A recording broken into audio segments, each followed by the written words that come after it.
I will now call the Finance and Corporate Services Committee meeting to order at 6:20 Eastern Standard Time. Tonight's meeting is being held with committee members and the executive management team here in the council chambers, and staff will be available in person and via video if needed. We have one open delegation tonight by Lynn Raimondi on behalf of CMHA, Simcoe County Branch, regarding the Food Security Community Program at Risk Urban Pantry Program through CMHA. Ms. Raimondi, please note that in accordance with the procedural bylaw, you will have 5 minutes to provide your comments, but there are questions afterwards if needed.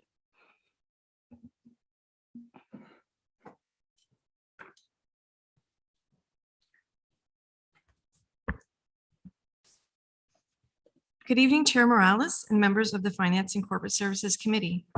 Thank you for allowing us to be here today to present to you.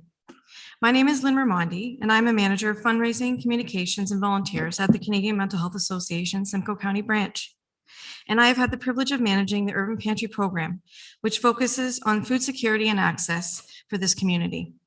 Urban Pantry Berry is a community food program that provides community gardens, cooking classes, and the Very Good Food Box.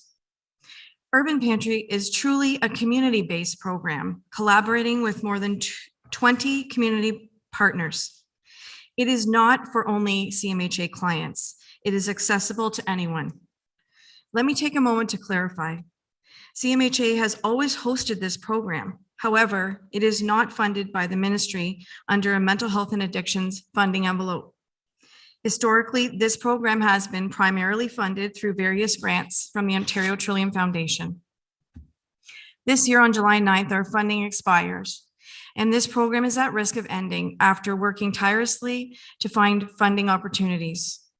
At this time, Urban Pantry is in need of emergency financial support so that we can continue to offer these invaluable services to our community.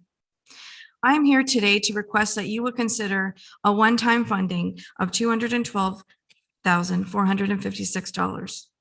This investment would allow us to bridge this gap in funding and create a sustainable model of delivery, allowing us to fully integrate Urban Pantry into our operations.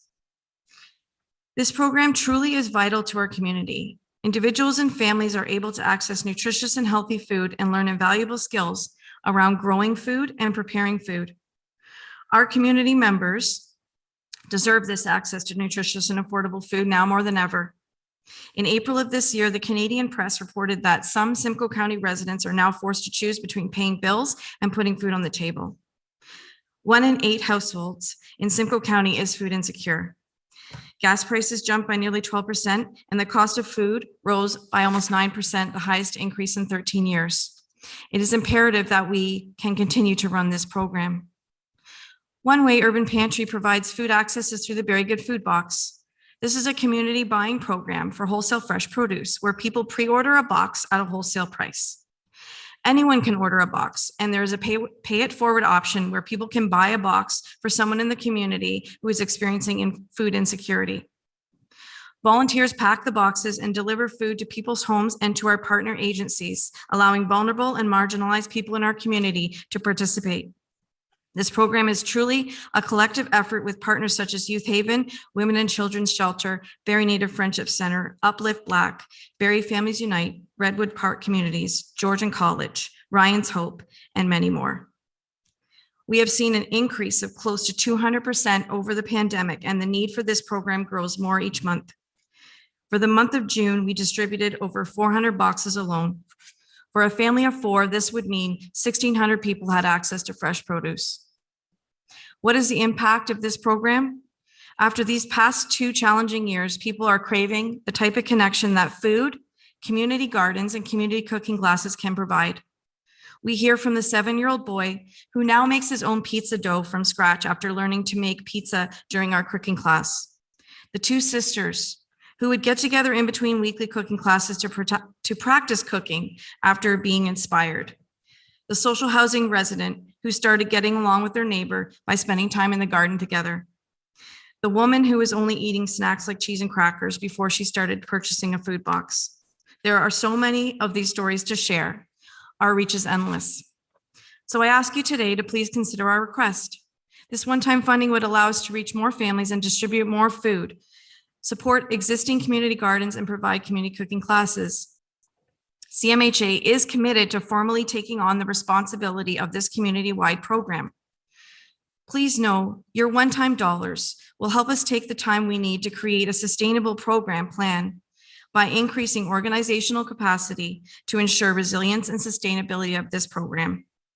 With your help, we will set a path forward to build our resources and investments to continue to meet the need for food access and security in this community. Thank you.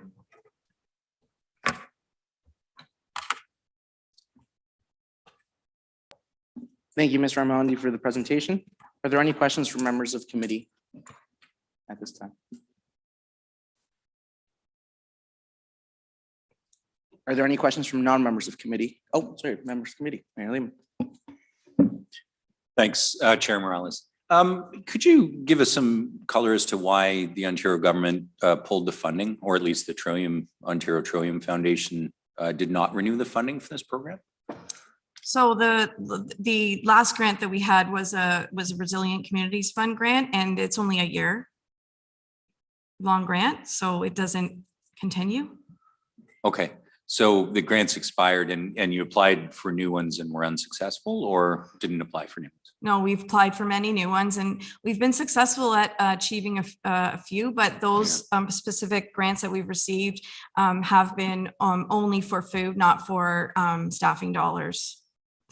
So I would just comment. So I'm Trish. I'm the director Sorry, that's I didn't even that works introduce with you. It's Lynn. It's all terrible. good. It's all good. So we're constantly looking at proposals. Sure. So I've joined CMHA in February of this year, and that was exactly sort of my ask in the beginning. So where are we at?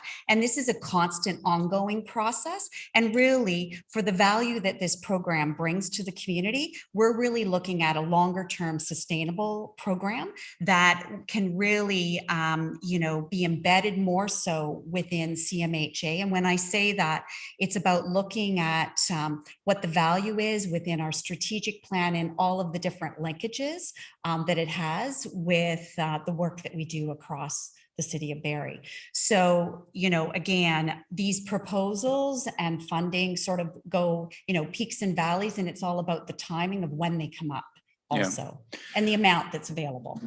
Okay.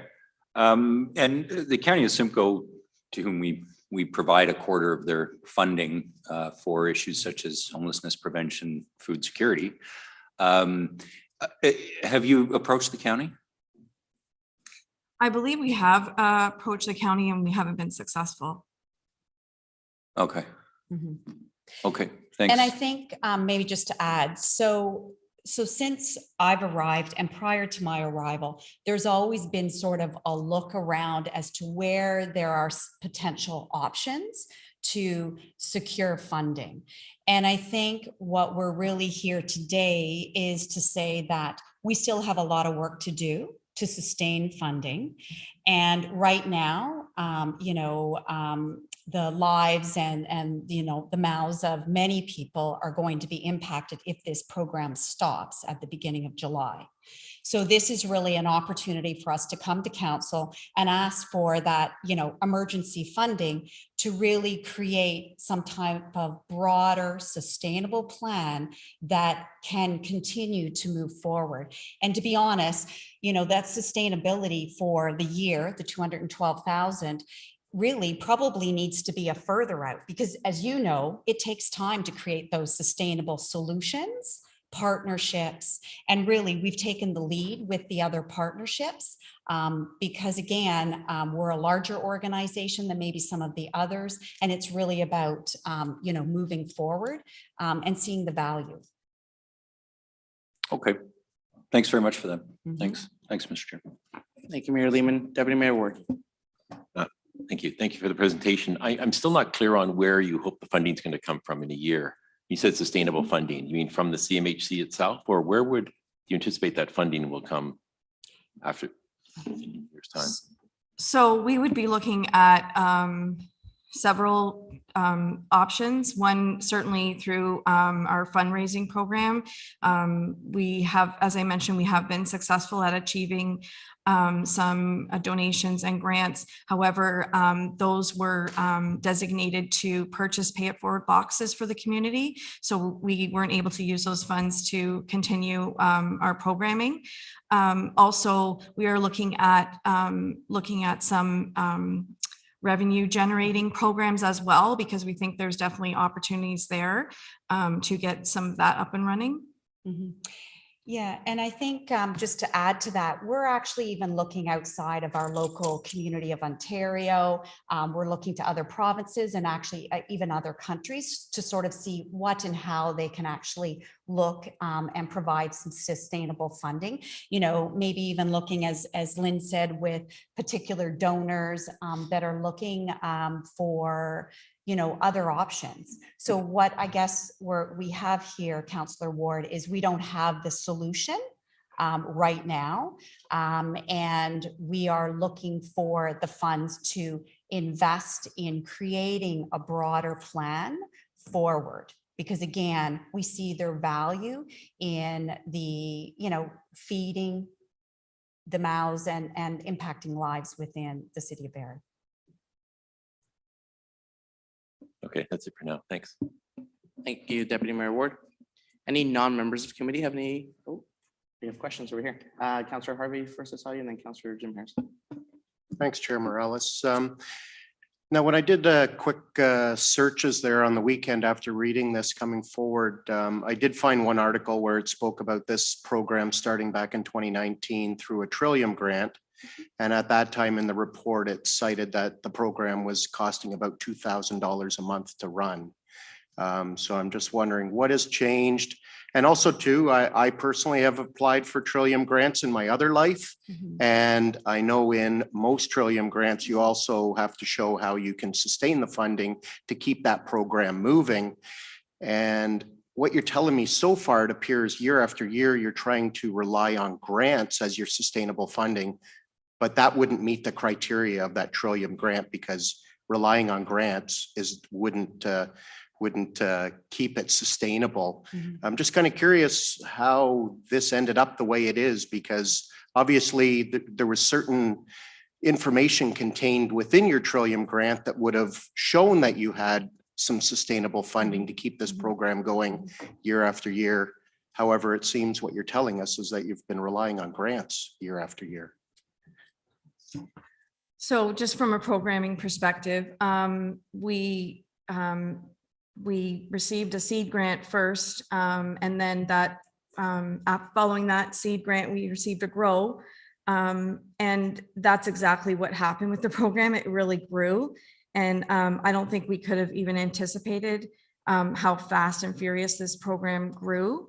And throughout the grow grant, when we wrote it, we were decreasing resources throughout the grow grant. And we learned that that wasn't the right thing to do because like I said, for example, in our food program, we were selling 80 boxes in 2019 and now we're selling 400. So that's a huge increase. So I guess to answer your question, everything just grew and it became difficult to continue to operate these programs with the resources that we had. And I think it speaks to, you know, the information that Lynn shared in her opening remarks. You know, there's increasing demand for that. And I think, Councillor Harvey, you're always looking for other options in how to sustain a program. So this started in 2016. And again, it has continued to grow and, you know, engage the community in multiple ways with many of the community gardens, with the cooking classes. And there was a lot of pivoting, the operative word, over COVID and the pandemic. And I think that the team within internally did that and made it continue to sustain and actually continue to grow. So there has been a lot of support within from CMHA okay, as one sort of infrastructure support. But then there's also two, our other partners where we work collaboratively with the advisory council. And again, always creating, you know, what can that future look like? And also just with the increasing demand, we're trying to support the community that we're servicing at this point in time. And again, I can't speak specifically to the Trillium grant, but I think you have spoken to that around the resiliency program. And I think also with the pandemic, there were other sort of, I would say, modifications that were occurring with some of the different grants across the province, just like funding across the province with the different ministries. Does that help to answer your question? Sort of. Okay. And just one follow-up to that. Sure. And it's actually just to clarify a question that Mayor Lehman had asked as to whether or not the county's been approached, because your response was, I believe we have. Can we get a firm yes or no? Like, do we know for in fact the county has denied this? Because I'll be quite honest with you. I agree with Mayor Lehman's comments that we already provide so much money to the county for exactly this, that it should be those higher levels of government. And I would suspect a lot of people involved in this program are not necessarily here in the city of Barrie. However, you've come to the city of Barrie to fund what your ask is. We actually don't deliver services outside the city with this program because we were specific with Trillium that it would just be for the city of Barrie. And since I have come since the beginning of February, end of February, we have not done a specific ask to Simcoe. So this today is really about coming together and proposing and asking for the 212,000 of emergency funds. We can continue to explore the different options and we're open to that. But right now, the program itself is at risk. And we thought that this might be an option. And at the end of the day, your decision is your decision. And again, we just really thought that there might be an option to help support clients, families, and help to feed people within the city of Barrie. So that's why we're here today. And just one last follow-up, if I could, the financial ask that you have, how long would that continue your program for? So this is a year, the $212,000. And, you know, again, when we first started to do some of the financials, we were looking like to really create a sustainable program that's really being creative and having, you know, with Lynn and I over 65 years of healthcare experience combined, plus, you know, others within our CMHA, we're really looking for a longer term solution because it's not sustainable with constant proposals.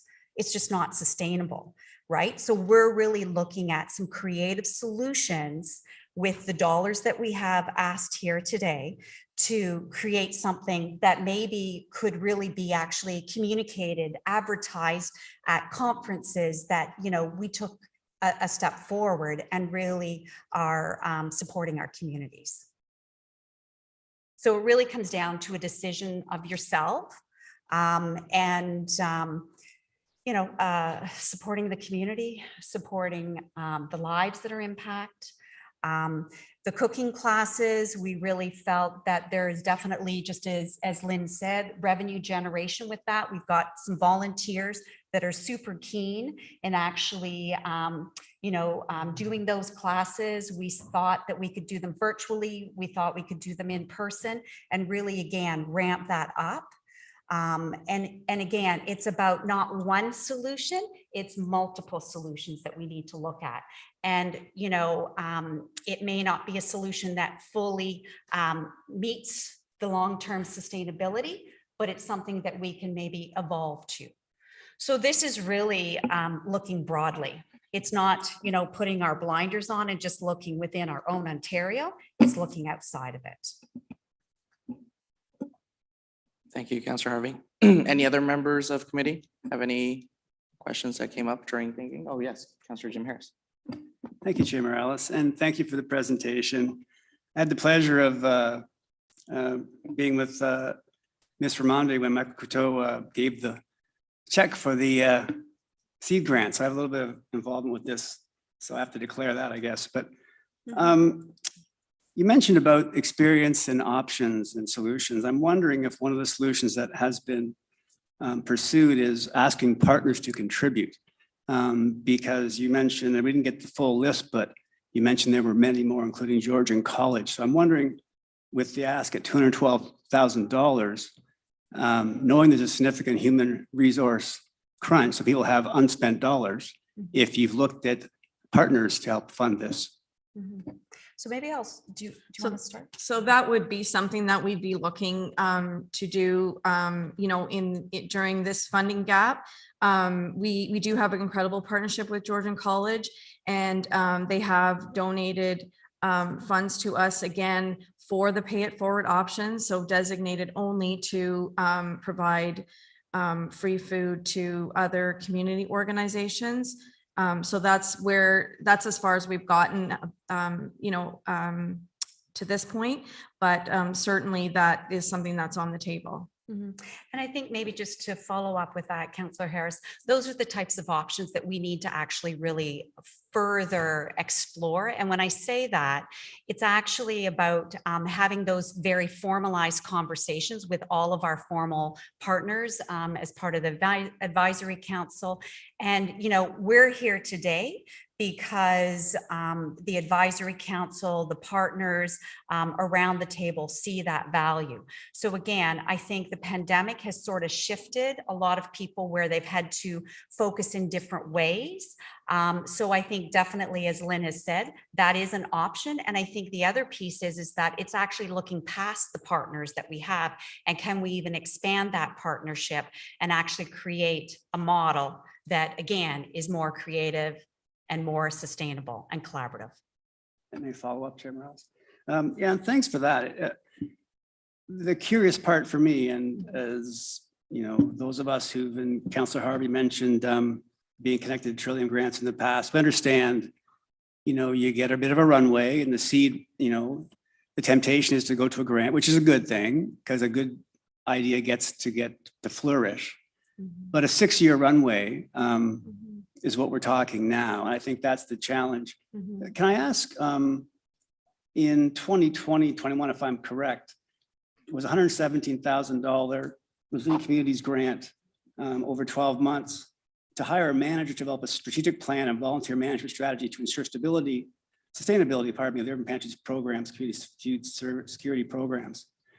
Was there a report, or what's the recommendation from that manager? So we did have a full day of planning with our members of our advisory committee, along with all the CMHA leaders and some frontline programming staff as well. And that day happened in May. So we are just waiting on the final report and the final recommendations from that consultant. And as well, we worked with a volunteer software company to develop a volunteer strategy, and that's been completed. That's great. So that grant was the grant to help take the runway from the seed to the grow to the sustainability. So $117,000 was utilized for that. So the challenge I have, and I really respect what you're doing, respect the program, having been there at the beginning, is here we are with $117,000 grant from Trillium to do, it seems like what this ask is being asked to do at $212,000. So therein lies the predicament for me. So I guess that all I can say with your comments, Councillor Harris, is that we know the recommendation, we know, the kind of idea of the recommendations that will be coming back from the consultants, just because, we certainly heard them loud and clear the day that we had the planning session. However, those recommendations take time to implement. And those strategies are going to take us time to develop and to implement, to make them, actual reality. So the hard part is that we don't want to shut down these programs so that we can, put these strategies into place because they're going to take time. And they need resources attached to them. And I think also too, just to piggyback that, the pandemic has sort of shifted things slightly by 2 years. And really, has sort of made all of us sort of take a step back and, a fulsome approach like we would with no COVID, lived through the SARS pandemic also. So again, I think this is back to yourselves as a potential ask of 212,000. And it's really about, impacting the lives. And over the course of, from 2016 to present, we've impacted over 66,000 lives and families. And we have fed many over the course of that time. So this is really, a request for emergency funds because we will not have any funds after July. Maybe one final question, Chair Morales. Has the Berry Food Bank been involved as a partner and a potential contributor and maybe to take over the Good Food Box program? We have had several conversations with the food bank. The kind of repetitive response has been that they really don't want to partner with us, unfortunately. Mm-hmm. Okay, thank you. Thank you, Councillor Jim Harris. Councillor Thompson, go ahead.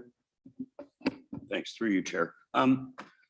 Maybe a quick question. Are you aware of how many organizations within the city limits that are going to run out of Trillium funding this year? Would you know? So go ahead. Oh, you go ahead. So I was just going to say, so there's many, right? So we understand that, but we're here today to pose the question, to pose the idea, and we're committed to creating a solution that will move this forward because we at CMHA see significant value in this program. It very much aligns with our strategic plan in moving forward. So we really feel that we need some extra dollars, okay, to the amount that we have put together in the budget. And we just want the opportunity to see what we can create creatively, okay, because what we have been doing, okay, hasn't provided the ultimate solution. And also the pandemic was thrown in there. And it's actually increased the demand of the program. So we're really just here today to. So your funding ends on the 9th of July? Mm-hmm. So there's got to be a transitional period where 19 days out that you come to council as the 11th hour, let's be honest. And, out of those 25, you may belong to the organization with the largest funding in the province, in our region, sorry. There was no savings amongst your organization with salary gapping over the, And you that's guys just sold a building. And I just, you said it best, our choice is our choice, but I just don't think we should pick the winners and losers. The lineup will be out the door for people. I just don't think this should be the easy button, and where you come to council and look, I had a conversation with Valerie on my way here today. And I was troubled by the ask, to be honest. When it comes from the taxpayer, it's like the city, it's double almost of what your grant money was. And, I would hope that you guys would have had a sustainability of funding within your first grant. So this didn't happen.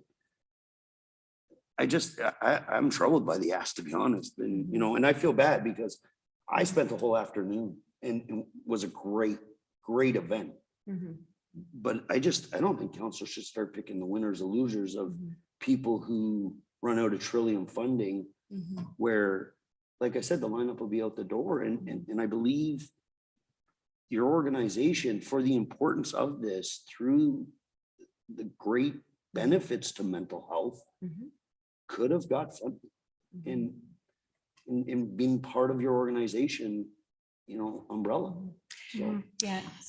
So I just wanted to make a comment, that during our Grow Grant, certainly, the last part of the last year of the Grow Grants, 3 years, would have been dedicated to looking at the sustainability of this program. However, due to the pandemic, we did have to actually pause all our programming. So we had to request from Trillium a complete pause of everything because we weren't able to deliver any programs. Community gardens weren't open.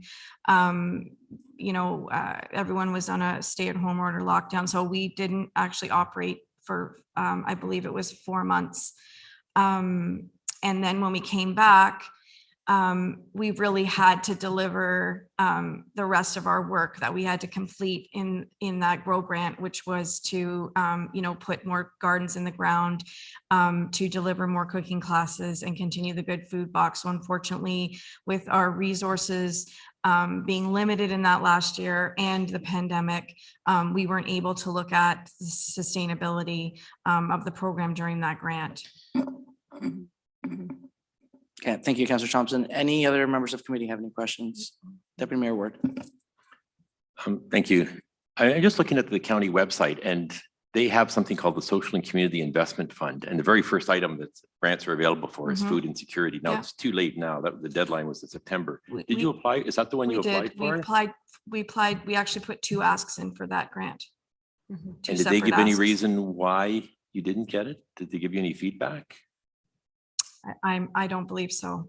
So I'm looking at things like a sharing place in Aurelia, which addresses food security, got a grant for $70,000. And it just seems strange that, did We- anybody in Barrie get grants? We put an ask in for, the one that I was involved in, was for a community kitchen, for actually, not just our urban pantry program, but for a couple of our other programs.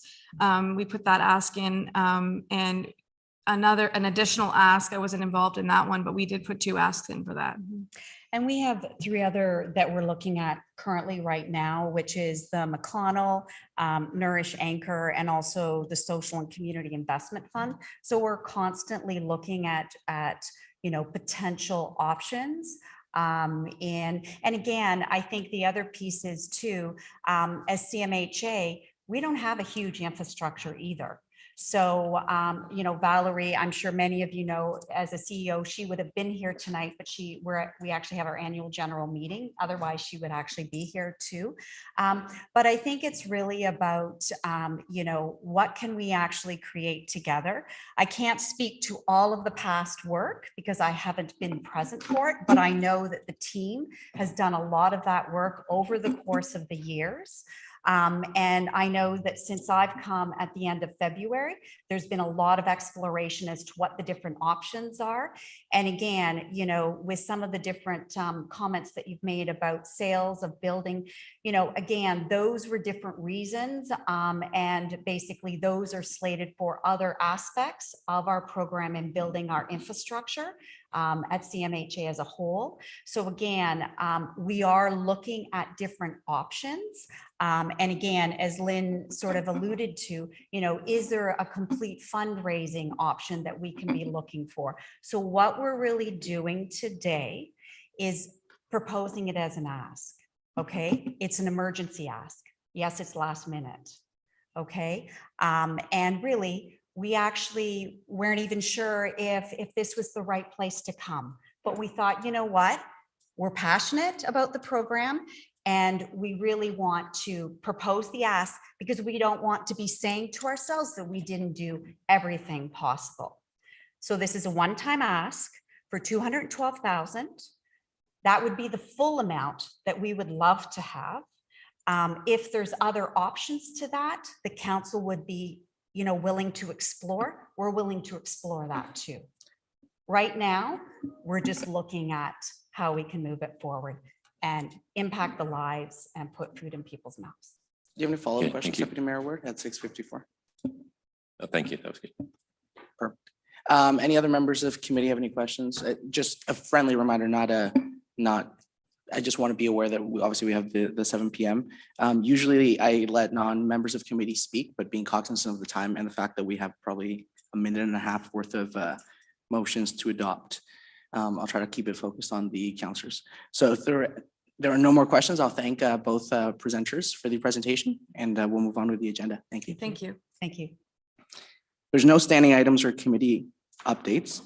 There's no referred items. We have the advisory committee reports. So we have 2 advisory committee reports to be received. 5.1 Report of International Relations Committee, June 7th, 2022. And 5.1 Report of Accessibility Advisory Committee, June 9th, 2022. Could I have a member of committee put the advisory committee reports on the floor to be received? Councillor Harvey, second by Councillor Thompson. All those in favor, please indicate. Unanimous? Perfect. Thank you. And then finally, we have a recommendation from one of the reports, and that would be 5.21 City Facilities Support for Fully Accessible Washrooms. That the Accessibility Advisory Committee support the inclusion of fully accessible washrooms within newly built city facilities. Could I have a member of the committee put this on the floor? Councillor Harvey, Councillor Thompson, any questions, comments? Nope. All those in favor, please indicate. Unanimous. Thank you very much. We don't have any reports to committee. So we are at the end of our agenda. Move to adjourn. Move to adjourn. Thank you.